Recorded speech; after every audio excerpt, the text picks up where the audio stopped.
On va vous dire les choses, on va vous dire toute la vérité.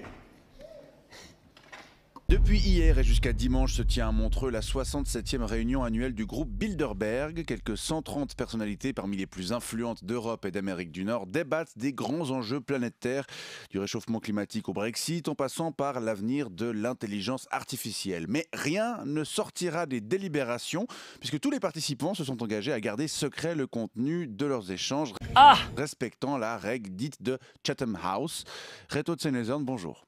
Bonjour, monsieur. Vous êtes un entrepreneur actif à Zurich et vous êtes l'un des participants à cette réunion. Oui, nous sommes 128 réunis pendant 4 jours à l'hôtel Montreux Palace, qui a été entièrement réservé pour nous, les gens importants. Tous les autres, c'est Raus. Des participants issus du monde de l'économie comme vous, de la politique et des milieux académiques. Et à part vous, il y a 6 Suisses. Oui, il y a le patron de Credit Suisse, Tidjane Thiam.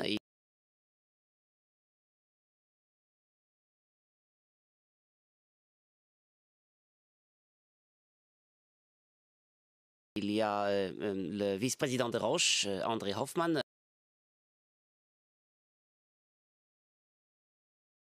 L'entrepreneur André Krudelski.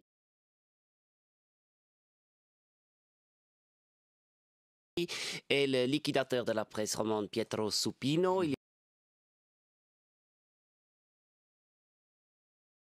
Il y a la secrétaire d'État à la formation, je ne sais plus comment elle s'appelle, je ne sais plus pourquoi on l'a invitée. Et puis il y a le président du conseil d'administration de la Suisse, Uli Maurer, je ne sais plus non plus pourquoi on l'a invité, lui. Hein. À part les deux derniers, c'est que des gens très très bien. Alors par le passé, vous avez aussi reçu Johan Schneiderman et plus surprenant, Pierre Maudet. Oui, tu es vraiment bien informé. Effectivement, il y a un groupe très dynamique d'ailleurs et fort sympa qui essaie de faire connaître et ils l'espèrent aimer. Ils ont déjà eu beaucoup de succès avec du Shape, mais passons sur Skype. C'était en 2015. Oui, chaque année on invite un clown pour l'animation. Hein. Il faut un peu rigoler, sinon 4 jours ça passe long. Alors la réunion essuie de nombreuses critiques. On lui reproche notamment de faire l'apologie du libéralisme et d'être très orienté à droite. Ouais, il y a des participants de gauche, hein. Par exemple M. José Manuel Barroso, hein, qui était membre du Parti socialiste et qui est portugais, il cumule.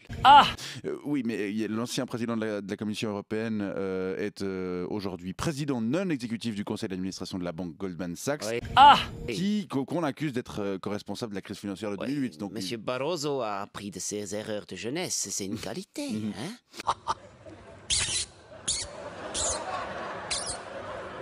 Au-dessus, c'est le soleil. il y a aussi cette critique qui décrit une élite cooptée et non représentative qui prend des décisions ayant un impact sur la population mondiale en dehors de toute logique démocratique. Ça, c'est pas une critique, c'est la vérité. Vous voulez quand même pas qu'on demande son avis au peuple, ou bien?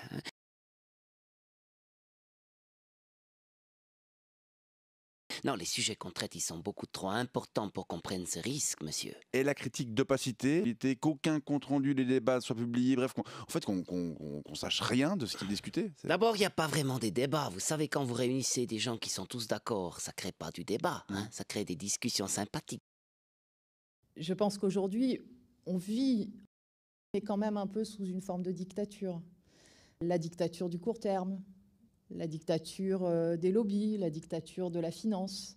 Donc il y a une confrontation violente entre la démocratie et effectivement des formes d'intérêt qui ne correspondent pas à ceux des citoyens ou de l'intérêt général des humains et de la planète.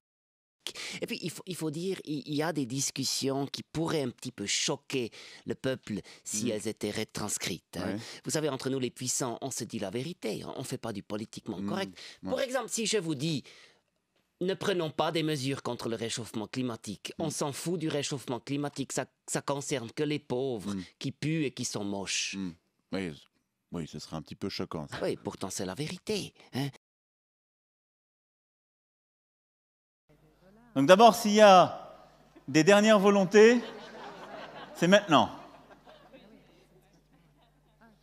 Alors face à ça, on s'est retrouvés à quelques-uns avec Peter et Bill et on a essayé de voir ce qu'on pouvait faire nous.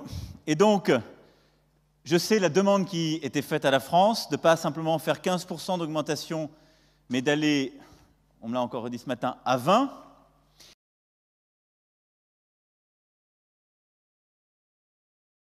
Donc nous allons mettre 60 millions d'euros en plus côté français à notre contribution pour faire les 20%.